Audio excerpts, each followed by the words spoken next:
Y entramos en la recta final del programa y como siempre vamos a charlar con nuestra invitada conductora Cintia Mancilla, que es concejal de la Ciudad de La Plata de Unión por la Patria.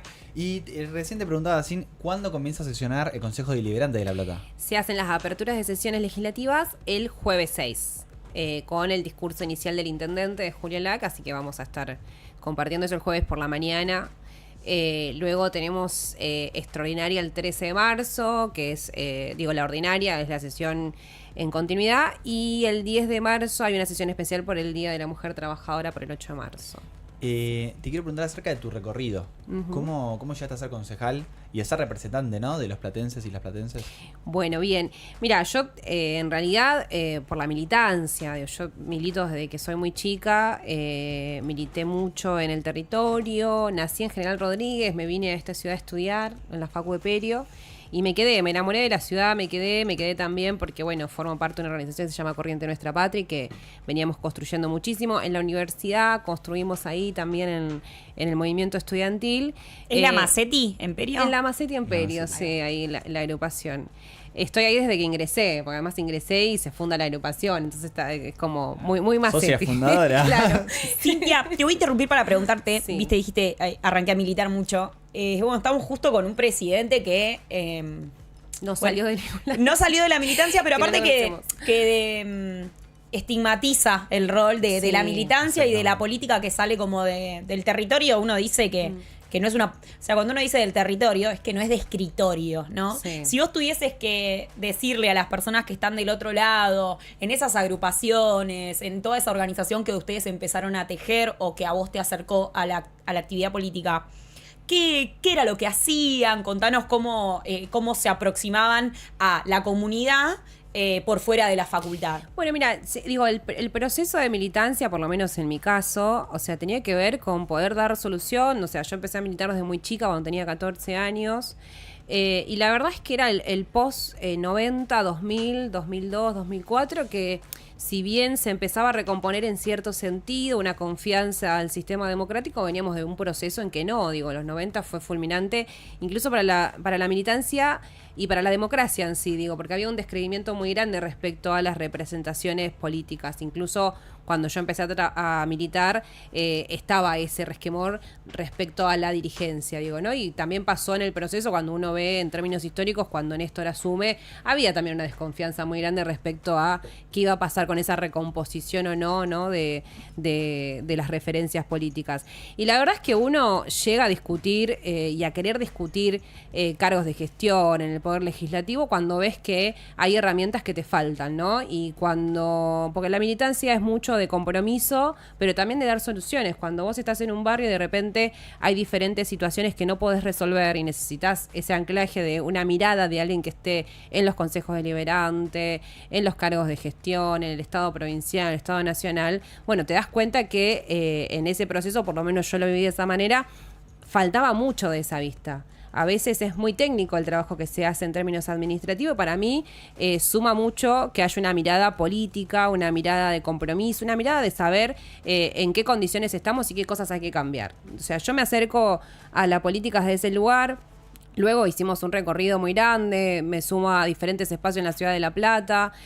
Cuando ingresé al Consejo Deliberante fue en el 2021, en una elección que también fue compleja, pero que se llevó a cabo en el marco de la pandemia. Bueno, pasaron un montón de cosas y la verdad es que yo siempre lo digo, son lugares que uno ocupa momentáneamente, y lo que sí me parece que importante es que cuando uno hace política, en realidad lo que no se tiene que olvidar es que está en los lugares en representación, ya no de una agrupación, de un espacio político, sino de todos los vecinos de la ciudad de La Plata. Tratamos de hacer lo mejor posible en ese laburo. Espero que sea así, cuando me toque no estar más en el Consejo Deliberante, tener un buen balance de eso. Pero a mí lo que me parece es que, al contrario de lo que hoy está pasando, que tengamos una mirada militante, una mirada de compromiso social y político, es importante, porque de repente te encontrás con perfiles como el de Milei, donde no viene de una raíz grande de esa conexión con el pueblo. Y yo creo que eso pasa mucho, digo, ¿no? Me parece que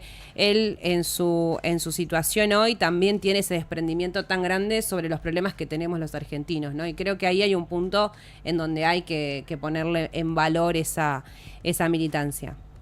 Es muy difícil, te escuchaba esto que decías, y es muy difícil creer que a veces tan distanciado por ahí de la cotidianidad del pueblo, un representante pueda llevar soluciones, ¿no?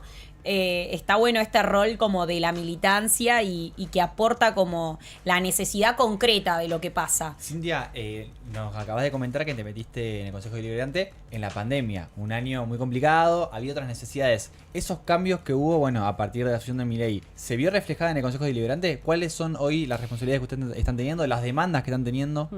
Bueno, mira, y yo hice un proceso porque cuando entré en el Consejo Deliberante todavía estaba la gestión de Julio Garro, nosotros somos oposición, éramos oposición en su momento, esos 2 primeros años. Hoy estamos en otra situación, digo, después de la victoria de Julio Lac en las últimas elecciones y poder ser parte, digamos, de ese espacio político que recuperó la ciudad. Nosotros lo decimos de esta manera porque veníamos de un proceso en donde era muy difícil discutir los proyectos en el Consejo Deliberante. En ese momento, cuando ingresé al Consejo, el Ejecutivo Municipal en ese entonces, el PRO, tenía una mayoría automática en el Consejo Deliberante, lo cual hacía que muchas de las discusiones nos costaba muchísimo que se pongan en tratamiento nuestros proyectos, pero además se aprobaban cosas que, bueno, hoy se están revisando también, que no eran consultas, ¿no? Hoy tenemos una composición diferente, hoy hay un Consejo Deliberante que tiene 5 bloques, antes éramos 2, tenemos, si bien somos el bloque mayoritario, pues somos 10 concejalas y concejales de Unión por la Patria, no tenemos una mayoría absoluta ni automática, y la verdad es que todas las ordenanzas que hoy se fueron saliendo del Consejo Deliberante en este último tiempo fueron de consenso. Digo, en cada una de las comisiones nosotros nos propusimos respetar el reglamento del Consejo Deliberante, que antes no sucedía, y proponer a los representantes en las comisiones de una manera, digo, nosotros creo, excepto en 2 comisiones, no tenemos mayoría en todas las comisiones. ¿Qué quiere decir esto? Es que para que salga un proyecto de ordenanza y una aprobación necesitas sí o sí el voto de la oposición. Hoy eso venimos trabajando, pero nos propusimos trabajarlo en función de presentar esos proyectos que tienen consenso, ¿no? Porque cuando uno hace las cosas bien, entendemos, en los consensos se pueden llegar a construir. Y venimos en ese sentido, digo, cambió mucho.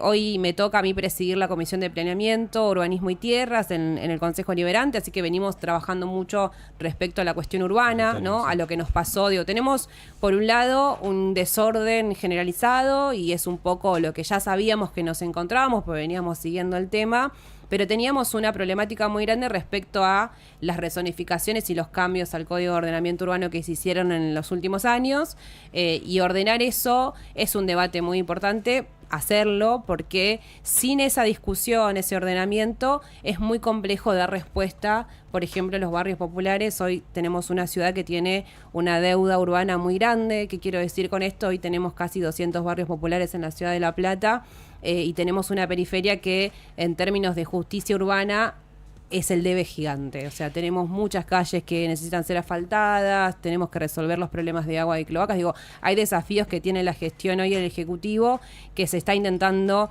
resolver, que se va camino a eso. Digo, que es lo otro que también tengo que decir. Digo, hoy el intendente Julio Lac se propuso ordenar en primera instancia la ciudad y, en segundo lugar, empezar con un plan de obras de mantenimiento urbano que van a salir en estos meses, porque realmente ahí tenemos el mayor de las problemáticas, ¿no? Hoy justo estuvimos en una reunión de bloque en particular para ordenar un poco el comienzo del año legislativo, pero también para discutir esto, digo, de qué manera generamos una articulación más fuerte para dar respuesta en este sentido. Entonces, digo, yo entiendo y seguramente después de la entrevista siempre pasa, digo, me escriben muchos vecinos respecto a situaciones muy, muy concretas en los barrios. Bueno, estamos en camino a eso, o sea, y la verdad es que es lo que hoy está preocupando mucho. Y después con un proceso de modificar algunas ordenanzas que son madres importantes en la ciudad, se viene conformando una comisión técnica que funciona dentro del Ejecutivo, pero fundamentalmente con técnicos, para abordar el tema de la cuestión urbana, con un nuevo código de ordenamiento urbano. Entonces venimos como muy metidos en esta cuestión. A mí me toca por ser parte de... Tengo una pregunta sí. técnica acerca de las comisiones. Sí. Se presenta el proyecto, se aprueba y ahí se crea la comisión. Es así, claro, si yo hablo como si fuera todo el No, mundo no, porque- conoce, no, y hay una lejanía muy grande, desconozco. sí, de cómo funciona Sí. el Consejo Deliberante. El Consejo, obviamente, es un consejo del Poder Legislativo Municipal. Si bien hay una relación concreta con el Ejecutivo, lo cierto es que el Consejo Deliberante tiene su propio cuerpo, tiene un presidente. El presidente hoy es Marcelo Galán, que es el que encabeza el Consejo Deliberante. Tenés la composición de los 24 concejales y después tenés comisiones de trabajo, que son fijas. Hoy tenés la Comisión de Cultura y Derechos Humanos, está la Comisión de Planeamiento, Urbanismo y Tierras, la Comisión de Legislación, la Comisión de Equidad y Género, la Comisión de Ambiente. Hay muchas comisiones y las comisiones están compuestas por 8 concejales y concejalas. Y ahí vos tenés las mayorías. Cada proyecto que se presenta en el Consejo Deliberante pasa a una sesión de vista del proyecto, se envía a una comisión determinada y en la comisión se discute su aprobación con la composición de la comisión. Entonces, el despacho que genere esa comisión es lo que después se trata y se vota o no se vota en el recinto. Está bueno que haga todo el recorrido porque, bueno, ahí se ve claramente para qué tiene que obrar un poder legislativo, en este caso municipal sería, ¿no? Buscar el consenso, agrupar diferentes bloques que cada uno pueda aportar y que la comisión que se hace cargo específicamente, en este caso hablabas de planeamiento, urbanismo y tierras, pueda aportar desde lo técnico y desde las necesidades del municipio específico. Te escuchaba y, bueno, me imagino que debe haber sido bastante difícil asumir el rol en la comisión. Yo no soy de esta ciudad, soy de Mar del Plata, pero vine a vivir acá hace 10 años y la realidad es que vi el proceso de construcción masiva de edificios, con muchos pisos, y te escuchaba hablar y entiendo que de ahí también salen las autorizaciones para ese tipo de edificios, ¿o no? Así es, cada vez que se genera un emprendimiento, un desarrollo urbano determinado, se marca zonas. Hoy la Ciudad de La Plata tiene diferentes zonas que son las que te permiten o no ciertas construcciones. Entonces tenemos una zona rural intensiva, una zona urbana, periurbana. Nuestra ciudad es una ciudad inmensa en términos geográficos y tiene diferentes áreas determinadas. Eso está por reglamento dentro del Consejo Deliberante. La acción del municipio es decir, esta zona puede ser residencial urbana, esta zona no, esta zona es zona rural, que es donde están fundamentalmente puestos los productores. El cordón frutícola. Y lo que venía pasando es que no había una planificación de hacia dónde crecer la ciudad. Cuando uno tiene que legislar en la Ciudad de La Plata, hay que comprender que tenés que tener una planificación de hacia dónde va la ciudad. Una ciudad que creció muchísimo en los últimos años en términos poblacionales y geográficos, porque la extensión de la zona urbana fue muy masiva y quizás el crecimiento de las zonas urbanas no fue acompañado por el municipio de una orientación. Es decir, nosotros podemos poner una barrera o no, un límite para generar una protección del cordón verde productivo, que es algo que estamos trabajando también. Y también hay que determinar qué barrios se pueden desarrollar, porque uno dice... hay un emprendimiento de un desarrollador urbano que quiere hacer un barrio privado, semiprivado, digo, se pueden hacer. El tema es que tienen que tener las condiciones para poder hacerlo y el municipio también tiene que aportar la llegada de los servicios públicos. Lo que pasó es que se hizo indiscriminada esa aprobación de rezonificaciones en el Consejo Deliberante. Nosotros lo hemos planteado, hubo fallos de la justicia, de la dirección de tierras de la provincia de Buenos Aires, que es la autoridad de aplicación. Digo, uno, si bien aprueba desde el municipio una rezonificación sobre un lugar para determinar un desarrollo inmobiliario o no, digo, o porque el municipio quiere acompañar un proceso de crecimiento urbano, esa ordenanza tiene que ir en consulta a la autoridad de aplicación, que es la provincia de Buenos Aires, digo, y tiene que haber una comunión respecto a esto. Lo que nos pasaba es que esas ordenanzas aprobadas tenían que tener la convalidación provincial. Eso no existió, y además hubo 2 fallos en el 2022 y 2023 de la Comisión Provincial, donde señalaba que el municipio tenía que adecuarse a un plan más integrador de la ciudad, que es lo que refiero, es decir, qué zonas van a ser urbanas, qué zonas no. Y lo que venía pasando es que quizás se rezonificaba una parcela dentro de un territorio mucho más grande. Y esa parcela justo era del desarrollo inmobiliario privado que se quería llevar a cabo. Mira. Y yo con esto digo, Qué es un casualidad. debate que tenemos mucho y que sale en los medios y que a veces es muy complejo entenderlo, y yo eso lo entiendo un montón, pero lo cierto es que vos no podés determinar que esa zona va a ser urbana solamente porque hay un proceso de un desarrollo inmobiliario privado. No quiero decir que esté mal a realizar un barrio privado, un semiprivado, que haya un desarrollo inmobiliario que invierta en la ciudad sino que hay que acompañarlo a una planificación.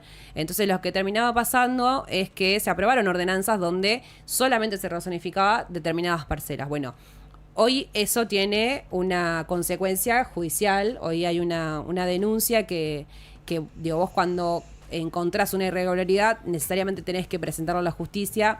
La irregularidad que nosotros encontramos ahí es que no estaba del todo claro de qué manera se hicieron esos trámites administrativos para aprobar esas rezonificaciones, que en muchos casos no se hicieron como correspondía, no estaba la convalidación provincial y había una suerte de ilegalidad. Y hoy hay una denuncia penal que está investigando el caso y que bueno, que está denunciado el anterior intendente Julio Garro y que hoy eso está en proceso. El intendente Julio Lac, en el marco de esta discusión, tomó la decisión de firmar por decreto un freno a las acciones administrativas de la construcción de barrios privados.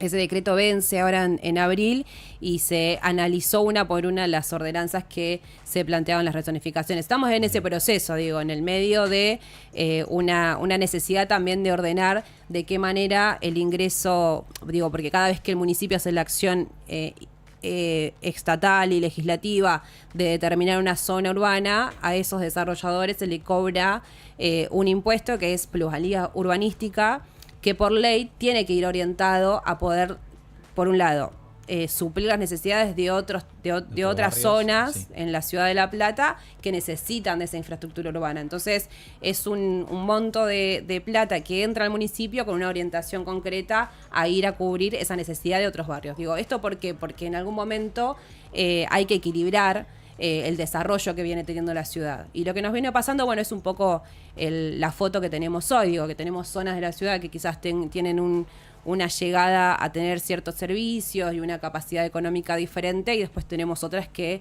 tienen una desigualdad enorme en ese sentido. Entonces también estamos trabajando en eso, ¿no?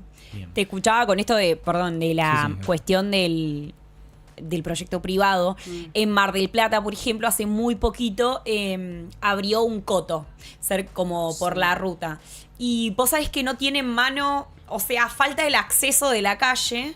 De hecho, ha habido accidentes para el ingreso y la salida. Y es exactamente el ejemplo de lo que Sí, vos sí, me la decís. ineficiencia. O sea, está completamente contemplado y se quiere habilitar la proyección privada, pero bueno, teniendo en cuenta la comunidad. Y hay que hacerlo como corresponde, digo. También las leyes se construyeron en función de que no pase, que de repente el vecino que pudo comprar en un lote, en un desarrollo urbanístico, tenga más derechos que el que no, y que quizá lo compró en un terreno diferente. Me parece que ahí hay un punto concreto. Después es ordenar, porque tampoco podemos seguir generando ordenanzas de rezonificaciones o acciones administrativas cuando no está en regla. Entonces hoy estamos en esa discusión, estamos trabajando mucho en esto. Bueno, desde el Ejecutivo se está trabajando en una propuesta nueva para un código de ordenamiento urbano a cargo de Sergio Reza, que es el secretario de planeamiento en la municipalidad, y se viene tratando de generar este espacio de discusión.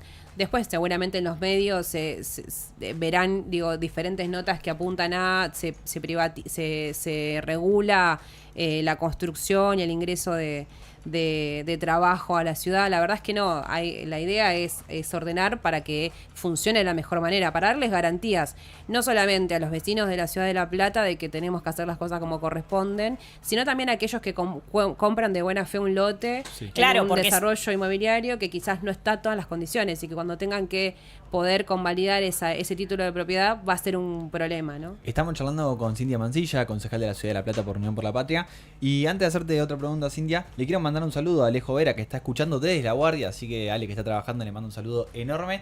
Y me quiero hablar acerca de cara a las elecciones legislativas que se vienen dentro de unos meses. La semana pasada, el sábado pasado, si mal no recuerdo, Axel sacó el movimiento Derecho al Futuro. Ustedes van a adherir. ¿Cómo se proyectan de cara a las elecciones legislativas que se sacan chispas con todo lo que está sucediendo? Sí, es cierto eso.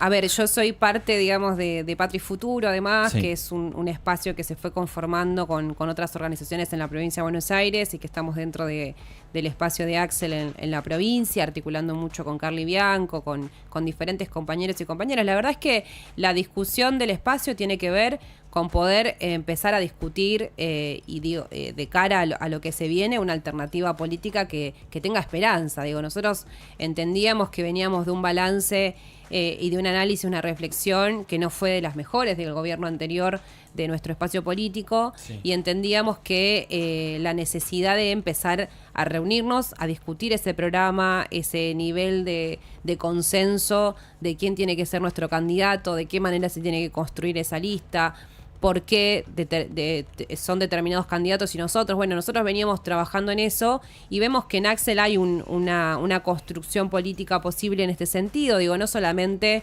porque es el gobernador de la provincia de Buenos Aires, que ganó 3 elecciones consecutivas y que en un momento en donde pareciera que a nivel nacional estaba todo dicho, en la provincia de Buenos Aires se hizo otro ejercicio electoral que fue muy bueno. Te interrumpo, sí. Axel gobernó durante la pandemia y fue reelegido.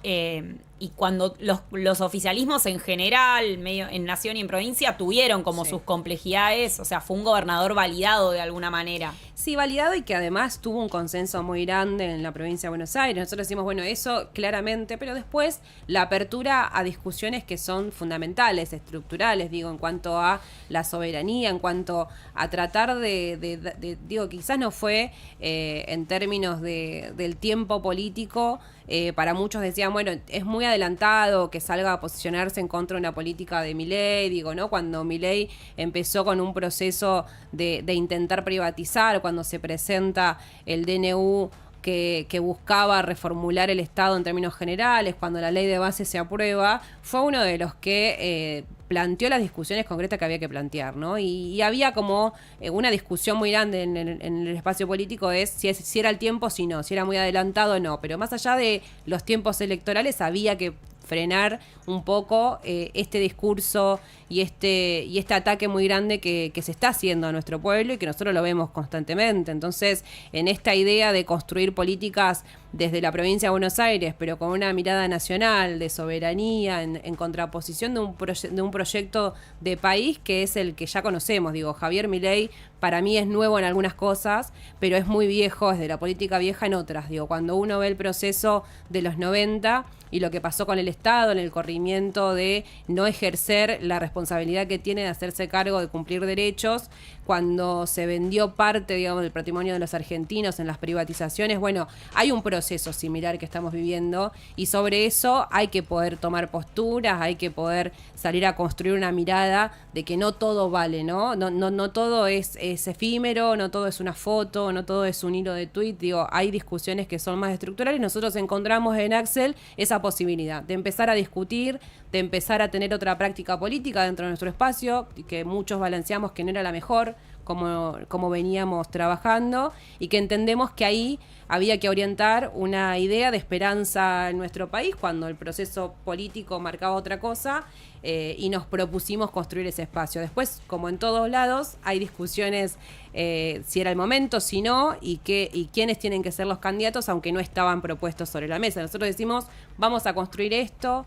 entendemos que tiene que sumar, tiene que buscar la unidad. Digo, si vos me preguntás en estas elecciones legislativas, yo creo que nuestro espacio político tiene que poder discutir la unidad, pero la unidad con una igualdad de las discusiones. Bueno, en ese proceso estamos. Todavía, si bien en el Congreso Nacional se suspendieron las PASO, en la provincia de Buenos Aires está la posibilidad de que se adelanten las elecciones, eso no está definido todavía, pero bueno, estamos como en esa idea, ¿no? Cintia, esa discusión,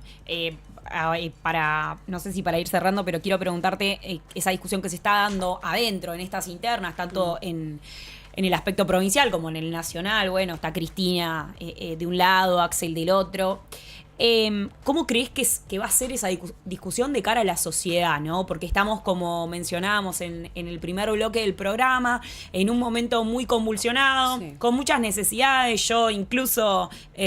nos pasa a todos personalmente, pero hablás, la gente que tiene laburo es un laburo que no le llega a fin de mes, la seguridad es una cuestión que nos afecta a todos. ¿Cómo crees que se va a dar esa discusión, sobre todo teniendo en cuenta, bueno, la postura que tomó Javier Milei, en este caso particular que mencionamos en el primer bloque? Sí, bueno, ahí obvio que hay una esfera de esa discusión en las que no estamos, digo, ¿no? Y que se tendrá que dar en términos de las referencias y los dirigentes que tenemos como espacio.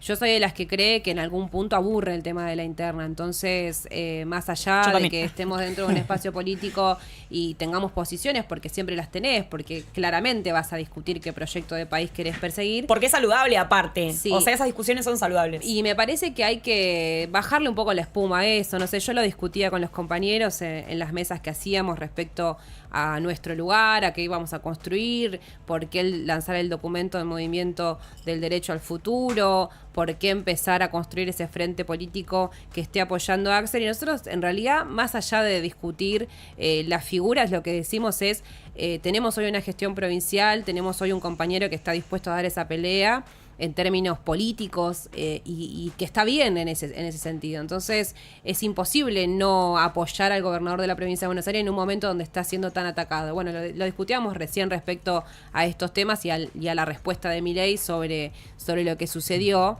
Y bueno, y la respuesta tiene que ser esta. Digo, hoy, después de esa repercusión que tuvo, del intento de Javier Milei de limar mucho más la figura de Axel, pero fundamentalmente planteando una locura, que es una intervención en la provincia de Buenos Aires, el espacio entero salió a responder, digo, ¿no? El Partido Justicialista de la provincia de Buenos Aires, algunas declaraciones Diego Máximo Kirchner también. Bueno, yo creo que el camino tiene que ver por ese lado, por lo menos de nuestro lugar. Nosotros no decimos nos preparamos para dar la interna, sino nos preparamos para dar un debate a la sociedad que realmente necesita tener ese debate. Sí, sucede, me pasa que estamos todo el tiempo debatiendo el pasado y el presente y no se está debatiendo el futuro, que es muy importante. Hoy en día los debates sobre las proyecciones que tenemos, por lo menos los jóvenes, no hay horizontes posibles. Y que venga una fuerza o un movimiento que te diga, bueno, vamos por este lado, que te marque un horizonte y que dé las posibilidades también, es lo que hace falta hoy en día. Y no debatir sobre el presente y el pasado.